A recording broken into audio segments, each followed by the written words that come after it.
Bismillah. Qala al-muallif rahimahullah, kalamullahi wal Qur'anu lahuma itlaqani. Kalam Allah dan Al-Qur'an bagi keduanya dua pemutlakan atau dua pemaknaan. I'lam, ketahuilah olehmu, waffaqakallahu, semoga memberi taufik akan engkau oleh Allah, annal kutubal munazzalata, sesungguhnya kitab-kitab yang diturunkan, ala ba'di anbiya'illahi, atas sebagian para nabi Allah, kal Qur'ani, seperti Al-Quran, wat Tawrati, dan Taurat, wal Injili, dan Injil, waz Zaburi, dan Zabur, wa ghairi dzalika, dan selain itu, dia al-kutub al-munazzalah, ibaratun, itu ungkapan-ungkapan, an kalamihi dzatiyyi, dari kalam Allah zat az-zati, artinya kalam zat Allah,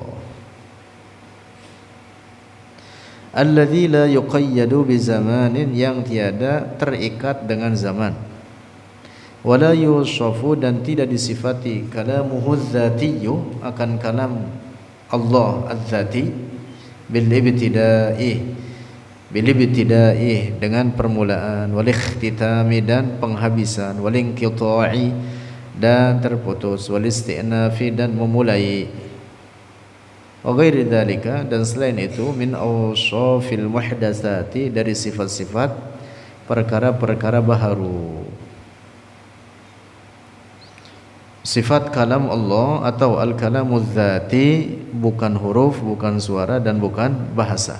Karena itu tidak disifati dengan bermula, berakhir, bukan dengan alat-alat, bukan dengan mulut, lidah, bukan dengan gelombang udara, tamawuj hawa.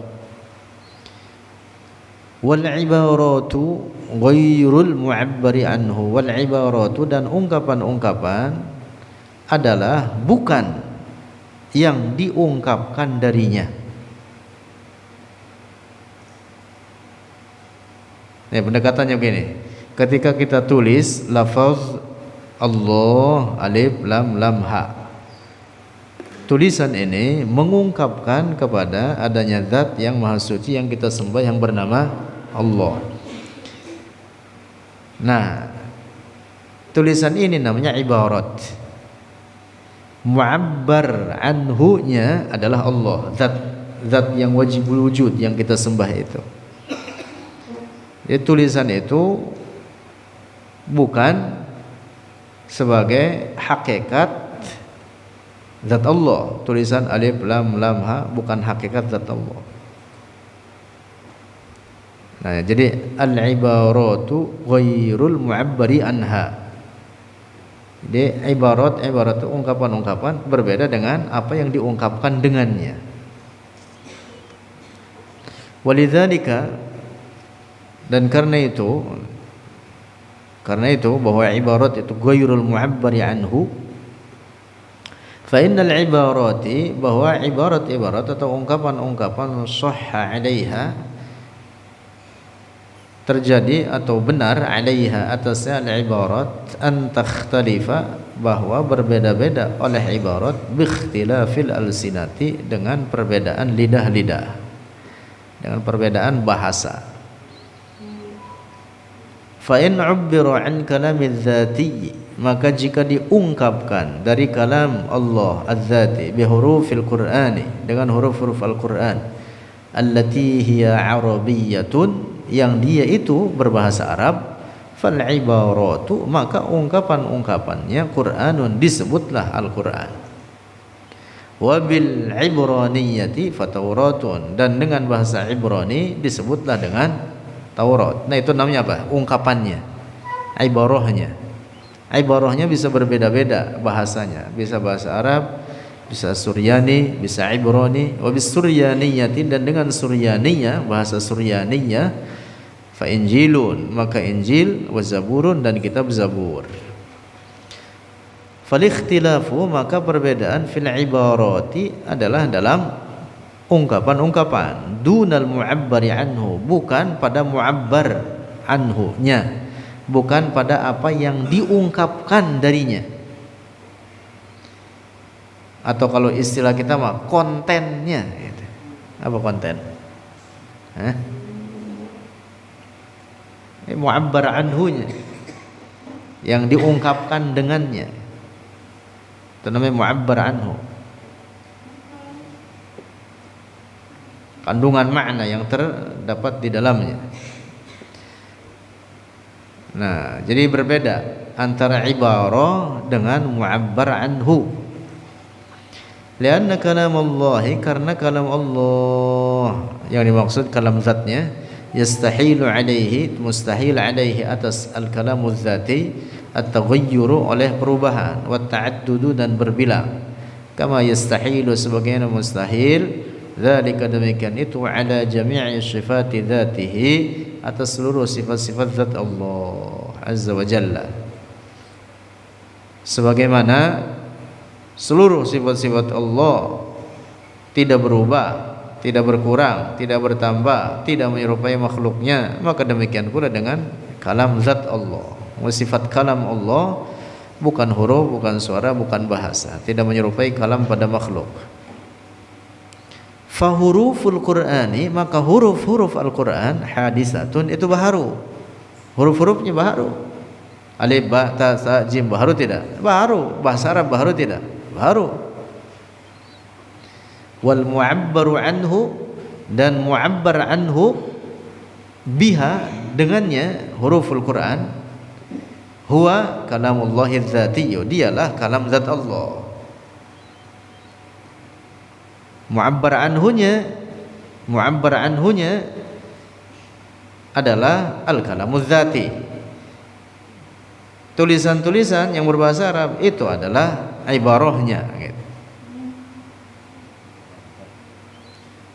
Wa qad sarraha al-ulama'u, dan telah menjelaskan oleh para ulama, al-asy'ariyatu minhum wal maturidiyatu, para ulama Asy'ariyah dari mereka, al-ulama wal maturidiyatu dan maturidiyah, bi annal qur'ana, dengan bahwa Al-Qur'an qad yutlaqu, terkadang dimaksudkan, alal kalamil dzatiyil qadimi, atas kalam zat yang qadim, yang tiada bermula, kama annahu, sebagaimana bahwa dia Al-Qur'an yutlaqu, dimaksudkan, ala nazmil matluwil hadisi, di atas susunan yang dibaca yang baharu, wahwal ayatu, dan dia an-nazm al-ayatu, itu ayat-ayat, was-suwaru, dan surat-surat.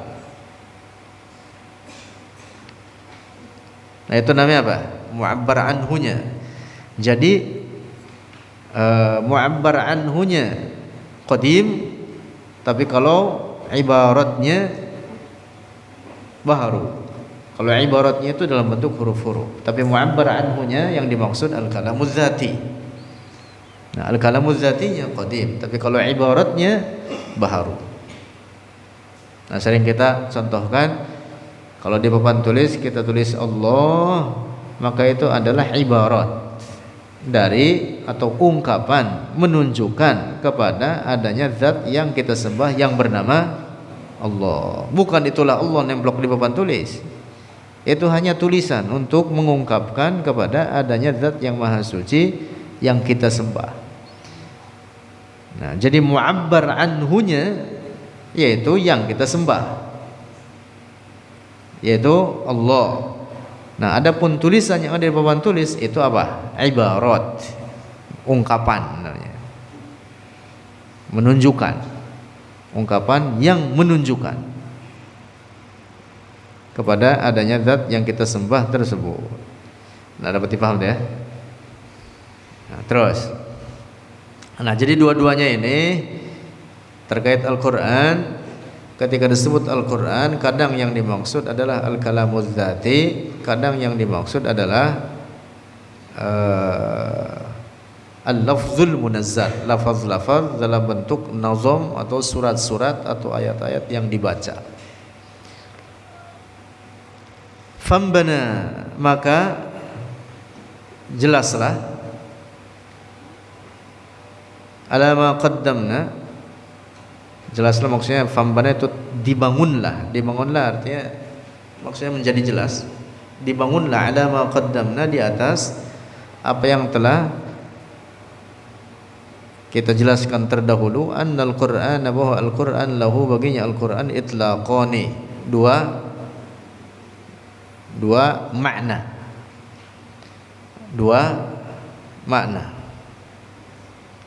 dua pemutlakan. Ahaduhuma, salah satu dari keduanya, itlaqani, itlaquhu ala kalamillahi dzatiyyi, pemutlakan Al-Qur'an atau yang dimaksud Al-Qur'an ala kalamillahi, atas kalam Allah, az-zatiyyi, al-azali, yang azali, al-abadi, yang abadi, yang tiada bermula dan tiada habis, alladzi la yatajazza'u, yang tidak terbagi-bagi, wala yataba'adu, dan tidak terbagi-bagi, sama maknanya. Alladzi laisa Arabiyan, yang bukan bahasa Arab, wala Suryaniyan, dan bukan bahasa Suryani, wala ghairuhuma, dan bukan selain keduanya, minal lughati, dari bahasa-bahasa. Karena sifat kalam Allah bukan seperti kalam manusia, bukan bahasa. Fal Qur'anu bihadzal ma'na, maka Al-Qur'an dengan ini makna, qadimun, itu qadim, qat'an, secara pasti. Wa huwa, dan dia Al-Qur'an dalam makna ini, kalamullahi, itu kalam Allah. Wal idillatu, dan dalil-dalil, ala hadzal itlaqi, di atas maksud ini, di atas maksud al-kalamuz zati, katsiratun jammatun, sangat banyak, sangat banyak.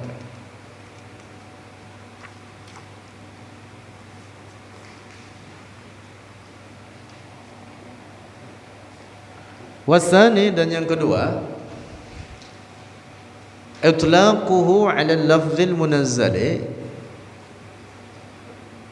pemutlakan Al-Qur'an atau yang dimaksud akan Al-Qur'an, 'ala al-lafzil munazzali, atas lafaz yang diturunkan, ada sayyidina Muhammadin, atas sayyidina Muhammad alaihi salatu wassalamu, li'ijazil kuffari, untuk menundukkan orang-orang kafir, al-mu'aridina, yang menentang oleh mereka, al-kuffar, lahu, bagi Rasulullah, bi aqsari suratin minhu, dengan paling pendek surat darinya, untuk mengalahkan mereka. Dengan hanya surat yang pendek saja mereka tidak mampu untuk mendatangkannya. Yaitulah dalam bentuk apa? Huruf-huruf yang kita baca itu. Wa yusamma hadzal lafzu, dan dinamakan ini lafaz dalam bentuk huruf-huruf itu, kalam Allah aydan, juga kalam Allah. Nah, disebut apa? Sama kalam Allah. Li'annahu, dikarenakan dia al-lafzul munazzal, dalun, itu menunjukkan, ala kalamillahi, atas kalam Allah, az-zatiyyi, atas kalam zat Allah. Wa huwa, dan dia al-lafzul munazzal, ibaratun, itu ungkapan, anhu, daripadanya, al-kalamuz zati, kalamullahil zati. Wal adillatu, dan dalil-dalil, ala sihhati hadzal itlaqi, di atas kebenaran ini pemutlakan atau ini maksud, yaitu dalam makna al-lafzul munazzal, katsiratun, itu banyak, aydan pula, minha, di antaranya qaulullah ta'ala, firman Allah ta'ala, wa in ahadun minal musyrikin istajaraka, dan apabila seorang dari orang-orang musyrik, istajaraka, meminta pertolongan kepadamu wahai Muhammad, ini khitabnya kepada Rasulullah, fa ajirhu, maka tolonglah dia, itu ahadun, hatta yasma'a kalamallahi, sehingga mendengar oleh ahadun minal musyrikin kalamallahi, akan kalam Allah. Apa yang dimaksud kalam Allah di situ? Artinya hatta yasma'a, sehingga mendengar oleh itu ahadun minal musyrikin hadhil hurufa, akan ini huruf-huruf al-muhdatsata yang baru, wal alfazal makhluqata, dan lafaz-lafaz yang makhluk, al-munazzalata yang diturunkan ala sayyidina Muhammadin, atas Nabi Muhammad. Idh kullul anbiya'i, karena seluruh para nabi, siwa Muhammadin, selain Nabi Muhammad, wa Musa, dan Musa, wa qila, dan dikatakan Adam, laisa fihim fid dunya, tidak ada fihim pada mereka para makhluk, fid dunya di dunia, man sami'a kalamullahi dzatiyyah, yang mendengar kalam zat Allah, fadlan, terlebih lagi, an yasma'hu ahadun minal kufari, bila mendengarnya akan kalam zat Allah oleh seorang dari orang kafir.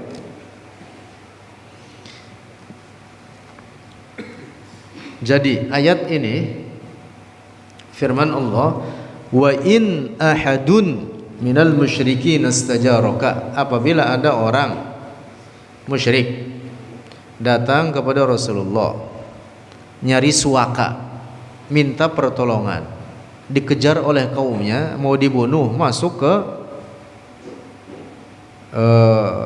wilayah umat Islam, minta pertolongan, nyari suaka. Firman Allah apa? Fa'ajirhu, maka tolonglah dia, kasih pertolongan, hatta yasma'a kalam Allah, sehingga dia mendengar kalam Allah. Yang dimaksud kalam Allah di situ apa? Adalah kitab Al-Quran, kitab yang kita baca. Maksudnya supaya ini orang masuk Islam, diharapkan supaya dia masuk Islam, memperdengarkan Al-Quran, maksudnya memperdengarkan kepadanya hukum-hukum atau ajaran-ajaran Islam, supaya dia apa? Masuk Islam. Summa ablighu ma'manah, lanjutan ayatnya. Kalau ternyata itu orang setelah sekian bulan tidak mau masuk Islam, kembalikan ke kampungnya. Nah, di dalam ayat ini orang kafir disebutkan hatta yasma'a kalam Allah, sehingga mendengar kalam Allah. Nah, kalam Allah yang dimaksud adalah al-lafzul munazzal. Al-lafzul munazzal. Paham tidak nih? Jadi ayat ini dalil menunjukkan bahwa penyebutan kalam Allah ada kalanya yang dimaksud adalah al-lafzul munazzal, seperti ayat ini, wa in ahadun minal musyrikin istajaraka. Ada kalanya penyebutan kalam Allah adalah dalam pengertian al-kalamuz dzati. Nah, yang menunjukkan kepada al-kalamuz dzati di antaranya firman Allah, wa kallamallahu Musa taklima. Allah membuka hijab dari Nabi Musa sehingga Nabi Musa mendengar kalam zat Allah yang bukan huruf, bukan surah, dan bukan bahasa. Karena itulah maka Nabi Musa mendapat gelar istimewa disebut dengan kalimullah. Demikian pula dengan Nabi kita, Nabi Muhammad, dan menurut pendapat Nabi Adam mendengar al-kalamuz dzati ini. Hanya 3 orang ini saja di dunia ini yang mendengar al-kalamuz dzati, kalam zat Allah. Nah, Nabi Musa mendapat gelar istimewa kalimullah karena ini dia, Allah membuka hijab dari Nabi Musa sehingga Nabi Musa mendengar al-kalamuz dzati, kalam zat Allah, bukan huruf, bukan surah, dan bukan bahasa. Seandainya kalam Allah itu berupa huruf, suara, dan bahasa, seperti keyakinan orang-orang musyabbihah, mujassimah jelek, orang-orang musyabbihah di zaman kita sekarang, orang-orang Wahabi, mereka mengatakan kalam Allah huruf, suara, dan bahasa. Nauzubillah. Seandainya kalam Allah itu sebagai huruf, suara, dan bahasa, maka berarti Nabi Musa tidak ada keistimewaannya sebagai kalimullah. Bahkan tidak hanya Nabi Musa, seluruh manusia ini, seluruh manusia, tidak hanya orang Islam, bahkan orang kafir sekalipun bisa tidak mendengar bacaan Al-Quran. Bisa. Nah, kalau kalam Allah berupa huruf, suara dan bahasa, berarti Nabi Musa tidak ada istimewanya disebut kalimullah. Untuk apa disebut kalimullah? Dapat dipaham tidak ini? Nah, adapun bahwa Nabi Musa disebut kalimullah adalah itu tadi, karena Allah membuka hijab dari Nabi Musa sehingga Nabi Musa mendengar kalam zat Allah. Nah, maka itu ayat ini wa kallamallahu Musa taklima memberikan pemahaman tentang adanya al-kalamuz zati. Tidak menyerupai makhluknya. Sebagaimana sifat-sifat Allah yang lain tidak hanya sifat kalamnya, tapi seluruh sifat Allah tidak menyerupai makhluknya. Demikian pula dengan kalam Allah, bukan huruf, bukan suara dan bukan bahasa. Ini yang disebut dengan apa? Al-kalamuz zati. Dan inilah yang dibukakan hijab dari Nabi Musa sehingga Nabi Musa mendengar al-kalamuz zati tersebut. Yang karena itu maka beliau mendapat gelar istimewa disebut apa? Kalimullah. Dapat dipaham tidak? Rasulullah Nabi Muhammad lebih tinggi lagi derajatnya dibanding Nabi Musa dalam derajat kalimullah ini, jauh lebih tinggi. Nah, dalam satu pendapat demikian pula Nabi Adam. Sebagian ulama mengatakan bahwa Nabi Adam pun telah dibukakan darinya akan al-kalamuz zati, sehingga Nabi Adam memahami daripada mendengar dan memahami daripada kalam zat Allah yang bukan huruf, bukan suara dan bukan bahasa. Jawab sedikit lagi. Fa khulasatul kalami, fa khulasatul mas'alati, maka ringkasan masalah atau kesimpulan masalah ini, annal qur'ana, bahwa Al-Qur'an lahu itlaqani, baginya Al-Qur'an itlaqani, dua makna. Wa kalamullahi, dan kalam Allah lahu itlaqani, baginya kalam Allah itlaqani, dua makna. Wa kilal itlaqaini, dan kedua pemaknaan tersebut itu tadi dalam makna al-kalamuz zati dan dalam makna al-lafzul munazzal min babil haqiqati, dari bab hakikat. Fa amma tasmiyatul kalami dzatiyyi lillahi, maka adapun penamaan kalam zat Allah sebagai kalamullah fa zahirun, maka nyata, jelas. Kalam zat Allah kan disebut kalamullah, jelas, la yahtaju ila ta'wilin, tidak membutuhkan kepada ta'wil. Wa amma tasmiyatus tsani, dan adapun penamaan yang kedua, wa huwa, dan dia as-tsani al-lafzul munazzal, yaitu lafaz yang diturunkan, kalamullah sebagai kalam Allah, faraji'un, maka kembali li amrayni, bagi dua perkara. Annahu, yang pertama nih, annahu, bahwa dia al-lafzul munazzal yadullu, nah ini dia, yadullu, menunjukkan, ala kalamillahi dzati, atas kalam zat Allah, alladzi la yushbihu kalama ghairihi, yang tidak menyerupai akan kalam lainnya. Wa annahu, dan bahwa dia al-lafzul munazzal laisa min, yang kedua nih, yang kedua, mengapa al-lafzul munazzal ini disebut dengan kalamullah? Yang pertama tadi karena apa? Dia menunjukkan kepada al-kalamuz zati. Yang kedua karena dia al-lafzul munazzal laisa min ta'lifi Jibril, bukan dari susunan Jibril, bukan Jibril yang apa? Menyusunnya, yang bikinnya. Wala min ta'lifi sayyidina Muhammadin, dan bukan juga dari karya gitu, karya, bukan karya Jibril dan bukan karya Rasulullah Nabi Muhammad. Wala min ta'lifi ghairihima, juga bukan karya siapapun selain keduanya, bukan tulisan siapapun. Bal huwa kama qala rabbuna, tetapi dia al-lafzul munazzal itu, al-lafzul munazzal disebut kalamullah sebagaimana difirmankan oleh Allah, bal huwa qur'anum majid, tetapi dia al-lafzul munazzal itu Quran yang agung fi lauhim mahfuz, sudah ada di lauh mahfuz. Nah, karena itulah maka al-lafzul munazzal ini dinisbatkan kepada Allah, disebutlah juga apa? Kalamullah. Jadi tulisan-tulisan Al-Qur'an seperti yang kita baca, Bismillahirrahmanirrahim, Alhamdulillahirabbil alamin, sudah tertulis demikian adanya di mana? Di Lauhul Mahfuz. Lalu dengan perintah Allah terhadap Jibril diambillah, lalu dibawalah oleh Jibril, diturunkan ke langit dunia. Dari langit dunia kemudian diturunkanlah kepada Rasulullah secara berangsur-angsur. Nah, begitu prosesnya, begitu. Jadi bukan bikinan Jibril, bukan susunan Rasulullah. Nah, karena itulah maka al-lafzul munazzal yang kita baca juga disebut apa? Kalamullah. Jadi dengan dua alasan itulah mengapa al-lafzul munazzal ini disandarkan kepada Allah sehingga disebut kalamullah. Yang pertama karena dia menunjukkan kepada al-kalamuz zati.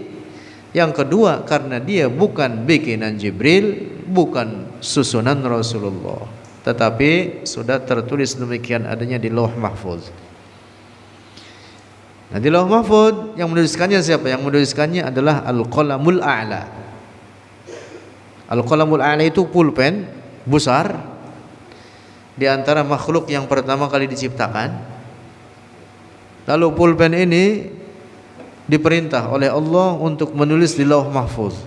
Maka pulpen yang besar ini menulislah di Lauh Mahfuz tentang kejadian apapun serinci-rincinya yang ada di dunia ini sampai hari kiamat, tanpa ada yang memegangnya. Dia menulis sendiri. Demikian disebutkan dalam hadis Rasulullah. Itu Al-Qalamul A'la. Nah, yang pertama kali diciptakan oleh Allah adalah air, kemudian Arasy, kemudian Al-Qalamul A'la dan Al-Lauhul Mahfuz. Nah, kemudian Allah menyuruh Al-Qalamul A'la ini untuk menulis di atas lauh. Di atas lauh ini kemudian menulis tanpa ada yang memegangnya semua rincian yang ada di dunia ini sampai hari kiamat, termasuk lafaz-lafaz Al-Qur'an. Nah, gitu dia kronologinya begitu. Titik. Wallahu a'lam bissawab.